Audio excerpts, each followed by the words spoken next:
G'day guys, how you going? Welcome back to the channel. My name is Sean, and in today's video we're going to be talking about the Logitech Pro X 10 keyless mechanical keyboard. If you guys have been following this channel, you can see that I've been doing a lot of Logitech stuff lately, but this one from Logitech I'm quite excited about as it's my first 10 keyless keyboard experience. So if you like this video and you found it helpful, chuck it a like, get subscribed, and let's begin.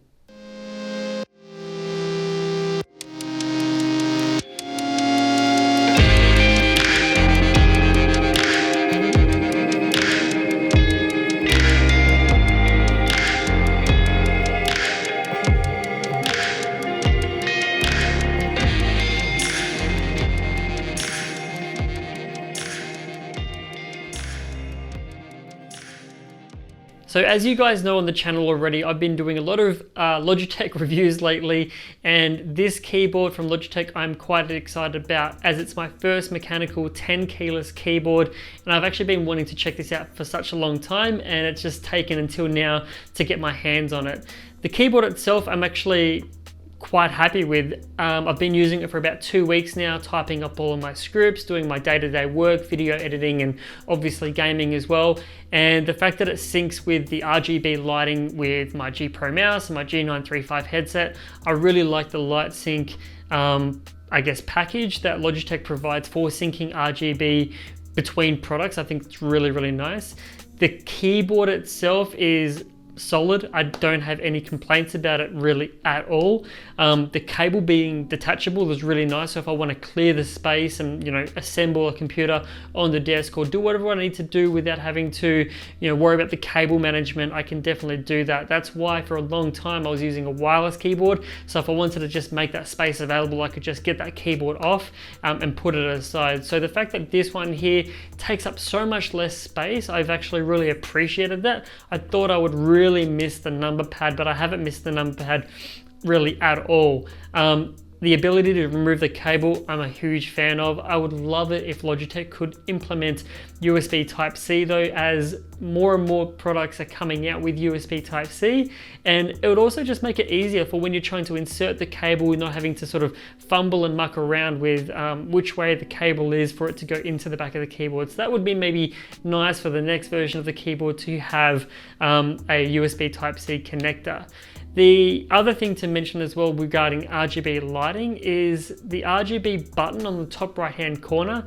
You can pretty much only turn it on and off, and it would be nice if you could maybe have a low, medium or high preset in terms of the brightness, and then maybe a fourth click to turn the brightness off. So it is nice to have that on and off button, but I would actually prefer to have maybe a low, medium, high and then an off, rather than just that one or two options. Has a Windows key, game mode key if you want to call it that, on the top of the keyboard as well, and then your function row keys can be I guess used in two ways. You can just use it from standard F1 to F12 function, or you can actually go ahead and use the function key and do things like play, pause, turn the volume up and down. And if you don't use the F1 to F12, you can just go ahead and in the Logitech G Hub software is invert those keys, so that way they just become simple multimedia keys, which is actually what I've done, and I haven't found any issues with that working for me whatsoever. So when I actually got the keyboard from Logitech, it actually came with the Logitech GX Blue switch,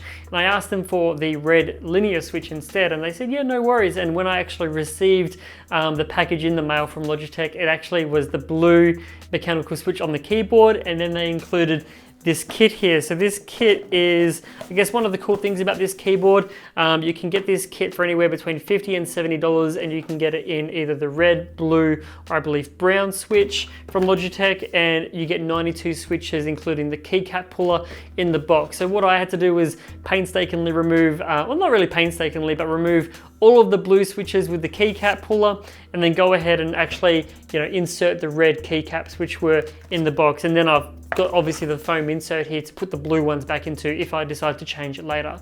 So for the most part, using the red keycaps, which is what I prefer, comparing it to things like the G613 and maybe the Corsair, I think it was the K68 I used to have, that was a Cherry MX switch.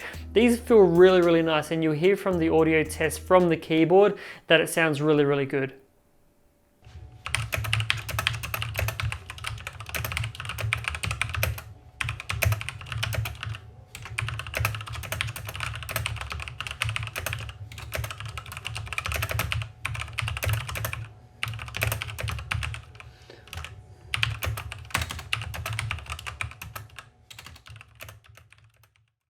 Now, when it comes to typing or gaming with this keyboard, I don't know if it's just me. I have seen a few articles out there referencing the same thing, but the left shift key, after replacing it with the blue to the red and then putting that, I guess, left shift key back onto the keyboard, it occasionally gets stuck on the left corner, which is quite an annoying thing for me anyway. As you know, when you're typing, you want to do your uppercase or lowercase and using that left shift, it can get stuck and then all of a sudden not realizing, but all of your words are coming out full capitalized.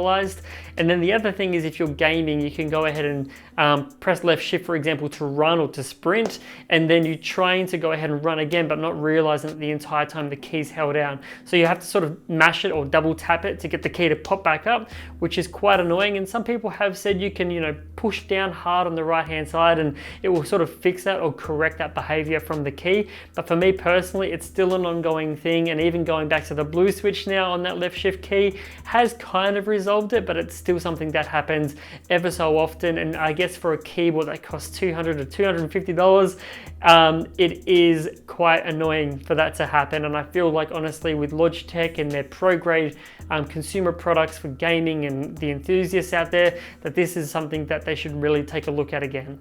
Now, I guess to conclude my overall thoughts and opinions on this product, I know I talk about the price a lot, but $200 is a lot of money to spend on a 10 keyless keyboard.